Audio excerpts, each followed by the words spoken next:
In the spring of 1887, in the high dry country east of Pueblo, in the Colorado Territory where the Arkansas River ran thin as a man's patience, there was a homestead called Dry Fork that everyone in the county had already written off as dead. The man who held the deed to it was named Eli Garner, and by the time the second year of drought broke the back of his last good field, the neighbors had stopped saying his name with hope in it. They said it the way you say the name of a thing already gone, the way you name a road that no longer goes anywhere. The bank in Pueblo held a note against his 160 acres, $400 at 8%, and the note came due in the autumn, and there was nothing in the ground to pay it with. Eli had buried his wife 2 winters before, in the first dry season, and he had buried his crops the spring after that, and a man who has buried what he loved and what fed him both in the same 2 years tends to stop expecting the world to give anything back. He expected the land to take the rest of him too, and he had made a kind of peace with it, the gray peace of a man who has quit. What he did not expect, on a hot, still morning in May, was a woman stepping down off the freight wagon at the Dry Fork turnoff with a carpetbag in one hand and a wooden seed box in the other, and a smile on her face as if the dust and the cracked ground and the dead grass were the most promising thing she had seen in a year. I will tell you now, before the hard part comes, that everyone who looked at that ruined ground and saw an ending was wrong, and that the woman with the seeds saw something none of them could. Stay with me through the dry months, because the way this ground turned green again is a thing worth knowing. Her name was Hazel Cruz, and she'd come from a failed seed concern in Kansas, where her father had run a small mail-order house selling drought-hardy stock to homesteaders before a bad partner and a worse year had taken the business and then taken him. She had been left with a ledger of debts she could not pay and 400 packets of seed nobody in Kansas would buy, because Kansas that year had water enough and did not believe in trouble. Hazel believed in trouble. She had watched it arrive on schedule her whole life, and she had learned that the only thing to do with it was to plant against it. She had answered an advertisement in a Pueblo paper, a single line offering room and a share of any harvest to a person who understood dryland planting, posted by a church relief society trying to keep the county's failing farms from emptying out altogether. The society had sent her to Dry Fork because Dry Fork was the worst of them, and they expected her to look at it once and write back that nothing could be done, that the Garner place was past saving and the man on it past helping. Eli expected the same. He stood on his porch with his hat in his hand and watched her walk the half-mile up the rutted track, her skirt darkening with dust at the hem, the seed box riding against her hip, and he thought,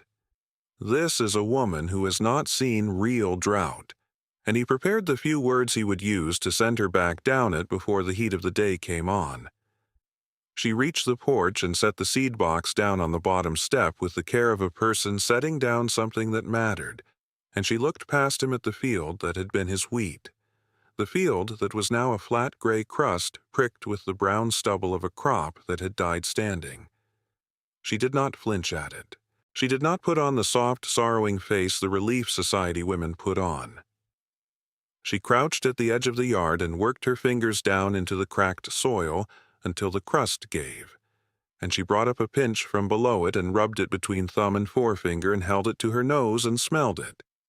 the way you might smell flour to know if it had turned. Then she said the first thing she ever said to him, which was that the ground was not dead, it was only thirsty, and that those were not the same thing. Eli told her the well was nearly dry and the river was a mile off and falling, and that the wheat had failed 2 years running, and that the bank would have the place by October whatever she planted in May. He told her she had walked a long way to see a corpse and might as well rest before she walked back. Hazel stood up and brushed the dust from her skirt and looked at him steady, and she said that she had buried a business and a father in the same year, and had learned the difference between a thing that was finished and a thing that was waiting, and that she would need a corner of his barn to sleep in and the use of the south slope where the old runoff gathered after a rain. She said it plainly, the way a person states a fact they have already decided and is only informing you of. Eli had ordered, in his mind,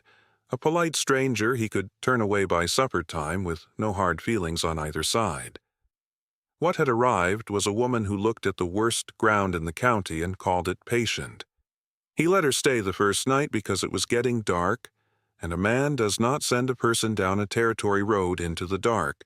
whatever the county thinks of him and whatever he thinks of himself. He gave her the dry corner of the barn and an old quilt that had been Ada's, though he did not say so, and he did not sleep much, listening to the wind move the loose board on the north side of the house that he had been meaning to nail for a year and had stopped meaning to, the way he had stopped meaning to do most things. In the morning, he found her already out on the south slope with his own spade, the one he had not touched since the last planting, turning a shallow trench along the low contour where the rare rains used to pool for a few minutes before they ran off and were lost down the grade to the river. She had marked the line with the stakes and a length of string borrowed from the barn, following the lay of the land the way water would follow it, and she was digging the trench dead level so that whatever fell would sit in it and soak down instead of fleeing downhill. Eli had farmed that slope for 9 years and had let the water run off it, every one of them, because his father had plowed in straight lines down the grade the way every man he knew had plowed, up and down, and it had never once occurred to him in 9 years that the land itself was telling him where the water wanted to stay, if only a man would cut the furrow across the hill instead of down it. He watched her dig for a long while, leaning on the porch post. Then he went and got the second spade off its nail in the barn, and he found the handle strange in his hands at first, and then not strange at all. That was how it began between them, not with any word about it, but with a second spade and a line of trench dug along a contour. 2 strangers bent over the same dry ground for reasons each kept private. Hazel's reason was the 400 packets of seed in her box, sorghum and amaranth, and a hardy field pea and a squat drought wheat her father had bred over 6 years to live on almost nothing, and the simple fact that she had nowhere else on earth to prove they were worth the dying he had done to make them. Eli's reason he could not have said aloud, not to her, and not to himself. He only knew that the barn had felt less like a tomb with another person breathing in it, and that a man who has decided to let go of everything is sometimes ambushed by the discovery that his hands still want to work, that the body has hopes the mind has long given up on. They dug contour trenches across the south slope for 4 days, and the work was hard on Eli at first because he had let himself go soft with grief. And Hazel did not slow for him and did not coddle him. She only kept her own steady pace and let him find his own. She showed him how to build small earth dams of packed sod every few yards along the trench so the water held in pockets rather than draining to the lowest corner. And she explained each thing she did and why. Never once as if she were teaching down to him, only as if she were thinking out loud and glad of the company after a long road alone. By the 5th day, they had a 1/4 acre laid out in a pattern that looked, from the porch, like the contour lines on a careful map, curving level across the face of the slope, and Hazel opened her seed box for the first time and let him see what she had carried across 2 territories, the rows of small labeled packets in her father's neat hand, the squat wheat in the largest envelopes, the whole inheritance of a dead man laid out in paper. The county heard about it within the week, because the county heard about everything. And what the county heard was that the Garner place had a woman on it now, a Kansas woman with no husband and no shame about it, planting seeds in dust in the middle of the worst drought in living memory. The men who came by that first month did not come to help. They came the way people come to a sickbed they have already given up on, to look and to shake their heads and to feel, privately, the small mean comfort of their own slightly better luck. Tom Ashby, who farmed the section north and had water rights to a live spring that had not failed in 20 years, leaned on Eli's gate one evening with his thumbs hooked in his belt and told him kindly, The way you tell a man a hard thing you believe is true, that he was throwing good labor after bad, that seed planted in May in ground this dry would never come up, and that the smart thing, the only thing, was to take what the bank would offer for the land and the stock and start fresh somewhere with rain in it. He said a woman from a busted Kansas seed house was the last person on God's earth to take dry land advice from, that if her seed was any good, her father would not have gone broke selling it. He said it where Hazel could hear it, through the open barn door, and he did not lower his voice, because in his mind she was already a foolish chapter in the story of how the Garner place finally died, a thing a man might be a little sorry about later. Hazel kept sorting seed by lamplight, and did not look up, and did not stop her hands. Eli walked Tom to his horse and thanked him for stopping and did not argue, because he had learned that arguing with a verdict only makes the man surer of it, and because some cold part of him was not yet certain Tom was wrong. What I will tell you is that the men who leaned on that gate that summer would lean on it again years later, hats in their hands, asking how it had been done. But that comes later. First, the seeds had to live, and before they could live, the dry had to get worse. You have perhaps loved a person, or a place, or a piece of work that everyone around you had already decided was a lost cause, and felt the particular loneliness of a hope that has no company in it. If you have, this is your story too, and I would be glad to hear of it. But let me carry you back to the dry slope and the lamplit barn, because the year had not finished testing the two of them yet, and the worst of it was still to come. The seeds went into the contour beds in the last week of May, the squat drought wheat in the deepest trenches where the most water would gather after a rain, the sorghum and amaranth along the higher lines where they would do with less. The field peas worked in between every row to put life and goodness back into soil that two failed crops had bled white. Hazel planted shallow and close and then mulched every row with the dead stubble of Eli's failed wheat, raked up by the armful, and laid down thick across the beds, because bare dirt in that sun gave its water back to the sky within the hour, and a blanket of dead stalks held the damp in the ground a full day longer, and a day longer was the whole margin between living and not living. She had learned this from her father, who had learned it from a Mennonite community in the next county over in Kansas, who had carried hard red drought wheat from the Russian steppe across an ocean and a continent and farmed it dry where every American around them swore you could not grow wheat without rain. Eli had heard of those farmers and had dismissed them the way the whole valley dismissed them, as stubborn foreigners getting lucky on better ground than they deserved. Now he listened to everything Hazel said about them as if it were scripture, and he carried water from the failing well in 2 buckets across a wooden yoke, morning and evening, and poured it slow at the base of each young plant, a cup at a time, the way you would feed broth to a child too sick to lift the spoon. The well gave less every week. In the first week of June it gave 4 buckets before it ran muddy. By the middle of the month it gave a bucket and a half, and Hazel and Eli stood at its stone lip in the gray dawn and looked down into the dark of it and did not say aloud what they were both thinking, which was that the well was the thing that would beat them in the end.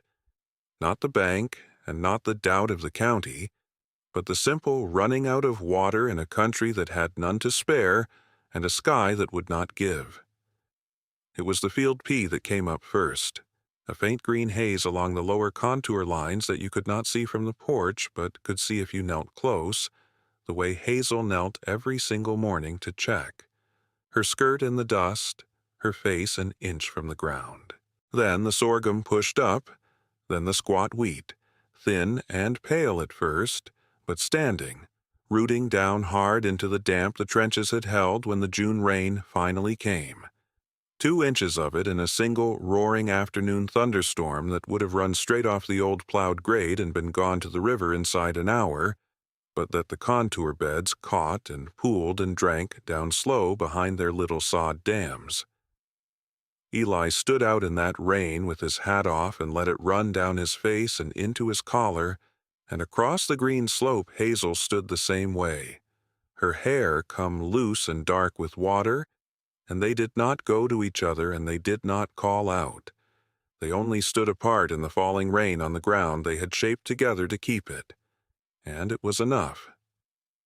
The county, when it heard there was green on the Garner place, did not believe it. Tom Ashby rode down himself to look and got off his horse at the gate and walked the contour lines with his hat pushed back, and he could not account for what he saw, a standing crop on the worst farm in the county and the worst drought any of them could remember. And at last he turned to Hazel and asked her flat how it was done. She told him plainly, the trenches cut level across the grade, the sod dams, the mulch of dead stubble, the seed bred over 6 years to live on next to nothing, and Tom listened with the particular discomfort of a man whose certainty has just taken a crack down the middle. He did not apologize. He said it was a fool's luck and the August heat would take it yet, and he got on his horse. But he came back twice more before the summer was out to look at the green, and the third time he brought his oldest boy, a quiet sandy-haired boy of 14 named Wes,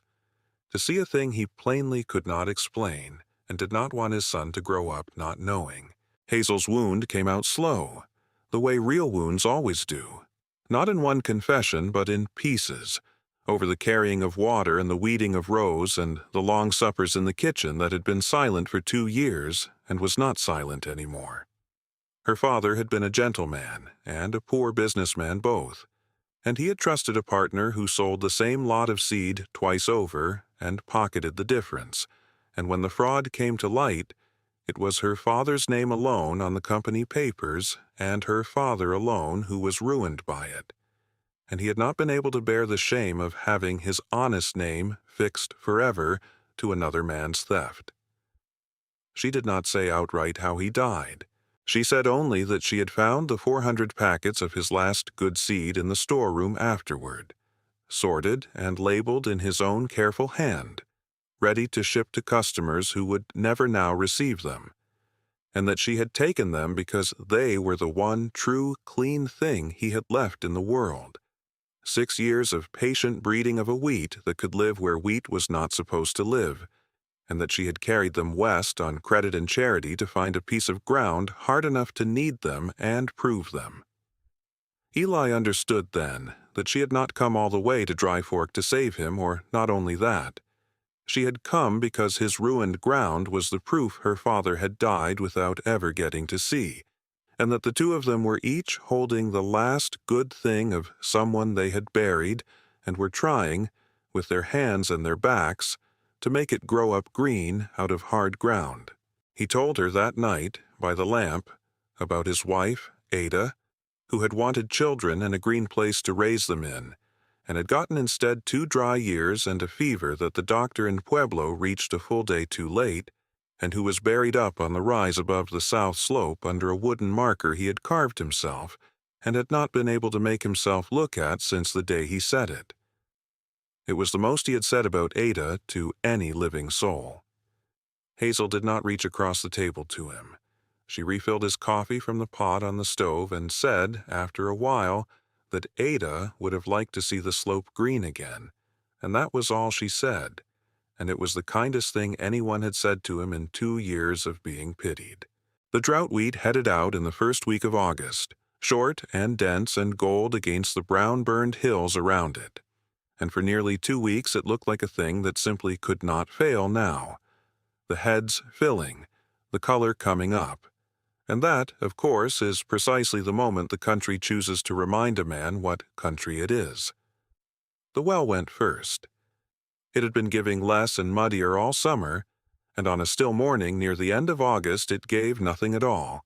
the bucket coming up dry and scraping on bottom stone, and Hazel and Eli stood over the black mouth of it and knew the crop had perhaps 3 weeks of grain fill left in it and no water on the place to do it with, and the river a mile off and so low now you could walk across the breadth of it without wetting your knees. The wheat would not make grain on hope and sunlight.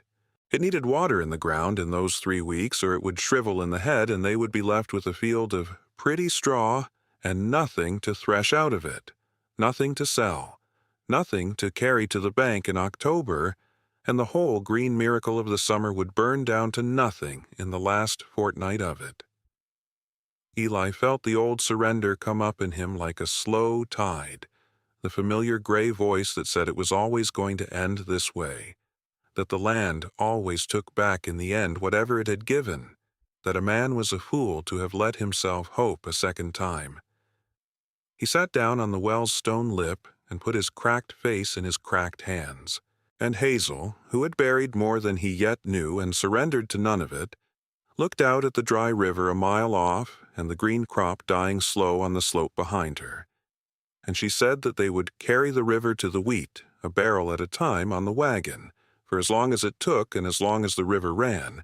and that she had not crossed 2 territories and buried her father's name in Kansas to stand here and watch his seed die in the head for the want of 3 weeks of hauling. What followed was the hardest stretch of work either of them had ever done in a life that had not been soft on either of them, and I'm going to tell it to you plain, because it is the very heart of how the Garner place lived when it had every right to die. They loaded 4 empty barrels onto the wagon before first light and drove the mile down to the river, and they filled the barrels by hand with buckets, wading into the shallow brown water and dipping and lifting and turning to pour and bending to dip again, 100 times and 100 times more, until the wagon groaned and settled on its axles with the dead weight of the water. And then they drove the mile back up the grade at a walk because no horse alive can trot a ton of water up a hill, and they ladled the water out slow along the contour trenches where the wheat roots waited, the little sod dams holding it in pockets so that not a cupful ran off to waste. Then they turned the wagon and drove the mile back down for more. They made 4 trips the first day, and the wheat barely darkened the soil under the mulch. They made 5 the second day, starting earlier, ending after dark by lantern light. The sun did not relent, and the river fell a little lower each day, so that by the end of the first week they had to dig a deeper hole down into the gravel of the riverbed for the buckets to fill in, and the digging was its own labor laid on top of the hauling. Eli's hands cracked open along the knuckles and bled into the water, and Hazel tore strips from her own petticoat and wrapped his hands, and then wrapped her own the same when hers split open too, and they kept hauling with their hands bound up in rag like 2 soldiers come out of a battle. They hauled water for 19 days. Hazel lost the feeling in her shoulders by the second week. She lost the skin off both her palms. She kept lifting the buckets. Eli, who had spent 2 long years patiently learning how to let go of everything, found to his own astonishment that he could not let go of this, that he could not bear to let her outsuffer him on his own ground. And somewhere in the middle of those 19 days, the letting go in him turned all the way around into a holding on so fierce and so total that it frightened him in the dark when he lay too tired to sleep. On the 12th day, the horse threw a shoe on the rocky grade, and there was no time and no money to get to the smith in town. So they led the lamed horse the last half-mile, and then made the next trips on foot. The 2 of them, with the yoke across their own shoulders and the bucket swinging, and they made it that way the 13th day and the 14th. On the 14th day, the Ashby boy, Wes, rode down to look at the green slope the way he had before, and he saw the 2 of them coming up the grade on foot under the yoke with their hands wrapped in bloody rag, and he said nothing at all, and he turned his horse and rode home hard. On the 15th morning, Tom Ashby came down the track to Dry Fork with his own wagon and his own 4 barrels and his own live spring water that had never once failed, and his 2 sons riding alongside him, and he did not say that he was sorry, and he did not say that he had been wrong. That proud man, he only backed his loaded wagon up to the head of the contour beds without a word, and took up a ladle and started pouring his good spring water into Eli Garner's trenches. The 4 trips a day became 11. The boys hauled, and the men hauled, and Hazel hauled, and the slope drank, and the wheat that had been graying at the edges of the heads went green again from the root up. The wheat made grain. It filled out hard and full in the head in those last 3 weeks of summer on river water, and spring water carried a mile by a man who had given up, and a woman who never once had, and a neighbor who had come around without ever in his life saying so out loud. And when they cut it with scythes in the 3rd week of September, the squat drought wheat threshed out at 22 bushels to the acre in a year, the rest of the county made nothing at all.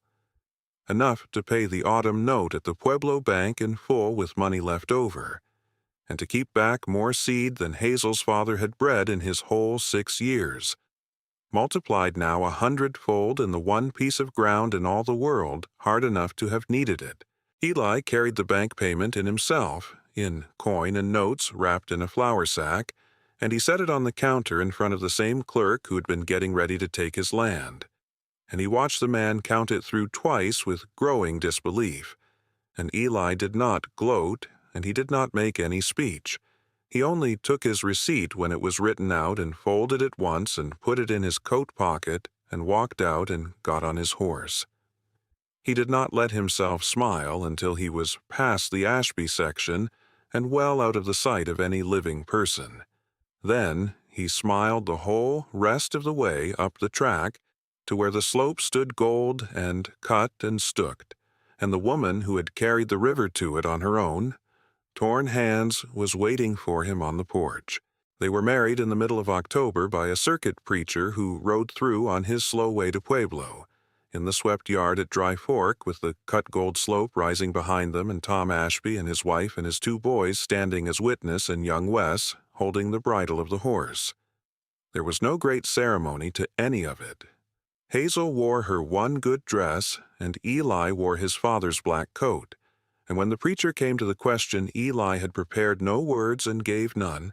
He only looked at Hazel and said yes, the plain way a man says a thing he has been certain of for some time and is only now being asked aloud. And Hazel said it back to him the same plain way.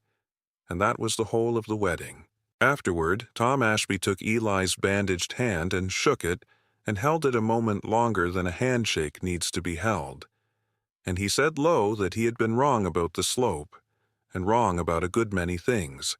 which was the very nearest thing to an apology that hard-proud man had anywhere in him. And Eli told him there was no wrong worth speaking of, that a man can only ever see what his own ground has had a chance to teach him, and the 2 of them left it there in the space between the words, the way frontier neighbors leave the heaviest things,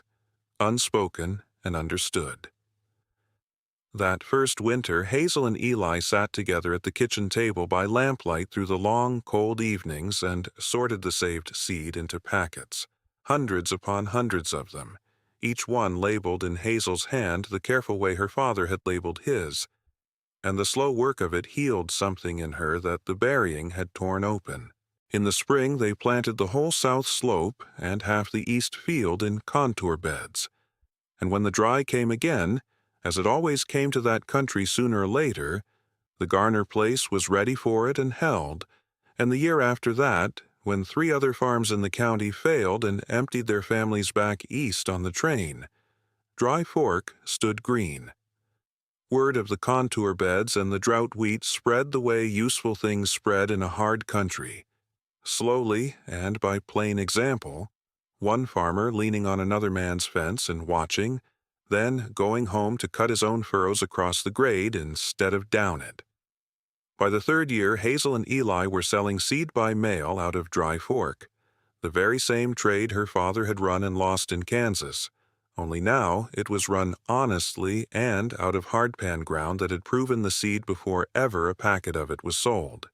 And the little wooden seed box had become a storeroom, and then a whole second building with a shingle roof. The men who had leaned on the gate that first summer to watch the place die came back instead to buy seed and to ask, with their hats in their hands, how deep the trenches should be cut, and how far apart the sod dams should sit, and where on a given slope the water most wanted to stay.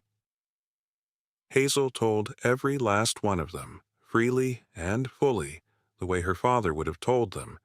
and not once in all the years did she remind any man among them what he had said the summer she arrived. The work said all of it for her, and she let it. They had 3 children who lived to grow. A daughter named for Ada, who took over the seed concern and ran it well into the new century, and 2 sons, one who farmed the home place and one who went off to the agricultural college up at Fort Collins and came back to teach dryland method to a whole generation of homesteaders who would otherwise have plowed their water away down the grade and lost everything to the next dry year, the way Eli very nearly had lost it all. The hard wheat and its hardpan cousins spread across the whole high plains from seed that traced back, packet by labeled packet, to 400 envelopes a ruined and gentle man in Kansas had sorted by hand in a quiet storeroom before he died, and to the daughter who would not let his last good work go into the ground unproven, and who carried it west looking for a place hard enough to need it. Eli Garner lived to be 81 years old, and Hazel a year and some past him,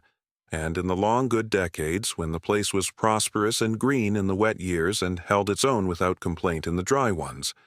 the 2 of them would walk up together on Sunday afternoons to the rise above the south slope, the rise where Ada lay under the wooden marker Eli had at last been able to look at and tend, and where in time a cut stone stood beside it for the rest of the family. They would stand up there and look out over the contour lines running level across the face of the slope, still holding the water the way Hazel had first taught the land to hold it 40 years before, and they would not say much because by then they did not need to. People asked Hazel, late in her life, when she had become the old seed woman of Dry Fork that the young farmers came to for advice, what on earth had made her get down off that freight wagon and walk up the track to the worst farm in the whole county with a box of seed in her hand, when any fool could see at a glance the place was finished and the man on it finished with it. She would think about the question a while, the way she thought about all questions that mattered, and then she would say that she had never in all her life once seen a finished thing, only thirsty ones, and that there was a great difference between the 2, and that her father had taught her young to know it. She is buried up on that rise beside Eli and beside Ada, the 3 of them together under the cottonwoods that grew tall and broad once there was at last water enough to spare for them, with the green slope falling away below and the dry hills standing brown beyond it. And every spring the volunteer wheat still comes up gold along the old contour lines from seed that fell and lay waiting in the ground, the way the best things wait, for someone to come along and carry them water. When you have given a thing up for dead, look hard at it again and ask whether it is truly finished or only waiting, because the difference between those 2 is very nearly the whole of it. And tell me below who in your own life arrived with seeds and a smile in the season you had stopped expecting anything at all to grow. If this story warmed you, there is another like it waiting for you, of a hard place and the unlikely soul who would not let it die.